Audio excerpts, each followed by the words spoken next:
What will India look like in 2090? Let's talk about it, but first hit that subscribe button and turn on that notification bell so you stay educated on how your money works. At midnight on August 15, 1947, the world's biggest democracy was born. India had become an independent nation. On the eve of this historic landmark, India's first Prime Minister Nehru gave a speech for the ages. India had redeemed its tryst with destiny, he declared, to awake to life and freedom. Nehru's mood that day was triumphant. The achievement we celebrate today is but a step, an opening of opportunity. Yet he was also mindful of the challenges ahead. Freedom and power bring responsibility. The future is not one of ease or resting, but of incessant striving. Historians have debated and judged India's past, but it's more fruitful to look at its future. India just goes on, but where to? What will the country look like in the next 70 years? India in 2090 will not only be the world's biggest democracy, it will also overtake China to be the world's most populous country. The UN projects that India will have between 1.5 to 1.6 billion people 7 decades from now, adding 300 million inhabitants to its 2020 population. Incredibly, these numbers will represent a decline since India would have peaked with a population of 1.65 billion in the 2050s. By comparison, China will only have 1.1 billion people in the 2090s, having peaked at 1.5 billion people in 2030. The country most likely to rival India in terms of population will be Nigeria, which is projected to swell dramatically from its current strength of 186 million to a billion people. That means the world in 70 years will look more Indian and more African. India's GDP in purchasing parity terms is expected to overtake the US by 2040. China will be number 1.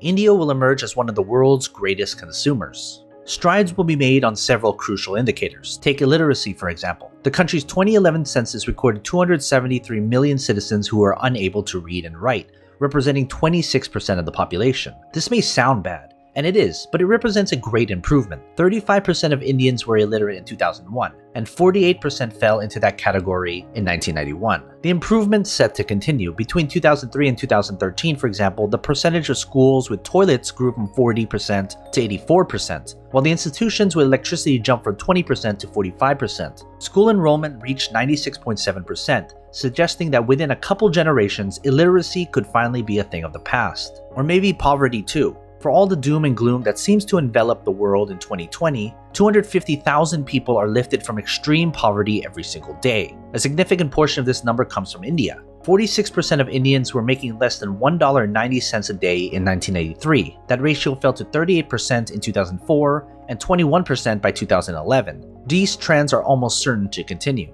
Look at disease and healthcare. In 1960, the average life expectancy in India was just 41 years.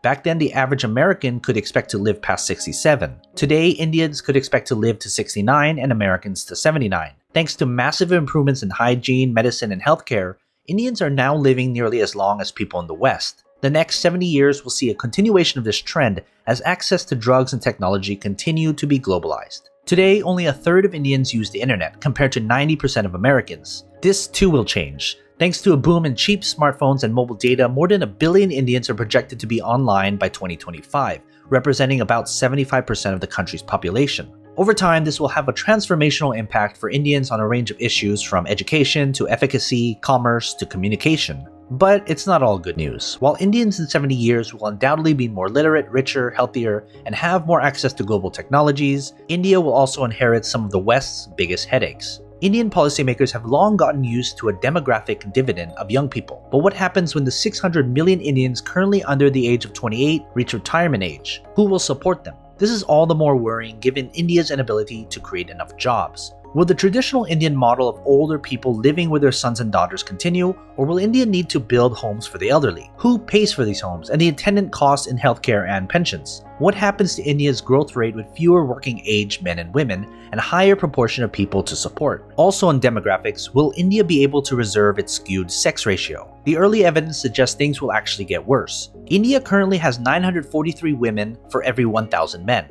A product of decades of sex selection and abortions, as families vastly preferred baby boys over girls. An even more troubling statistic is that India has a child sex ratio of 919, which means only 919 baby girls for every 1,000 baby boys. A skewed gender ratio is baked into India's future. So what about climate change? Undoubtedly, one of the dominant themes of the latter 21st century will be how a warming planet wreaks havoc on human civilization. How will India cope? What measures will New Delhi manage to put in place? India has belatedly emerged as a champion of promoting solar energy and is on track to meet its 2030 Paris Agreement commitments. Yet even these measures may not be enough. There will be a cocktail of heat and humidity which will cause deadly waves in South Asia before the end of this century, potentially impacting millions. So then what about religious harmony? By 2050, India will have the largest Muslim population in the world, surpassing even Indonesia.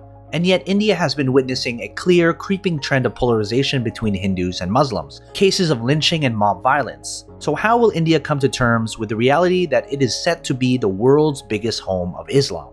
And then there's foreign policy.